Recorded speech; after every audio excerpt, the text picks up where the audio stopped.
Peugeot 408. Zákazníčka prišla k nám deti. Na tomto vozidle meníme, listujeme ložiska.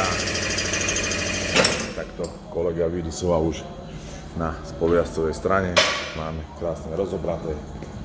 Šoférová strana nás ešte čaká a ešte ideme meniť v automatickej prevodovke olej. Všetko natáčame, kamerujeme, sledujte nás. Výmena prevodového oleja. Takto nám to už pomaličky doteká. Značka Ravenol. Do tohto vozidla ide 3,5 litra prevodového oleja. Šoférová strana je už skompletizovaná. Od spolujazdcovej prišlo nám akurát ložisko, SKF-ko. Tu sú staré. Kolega to už ide lisovať.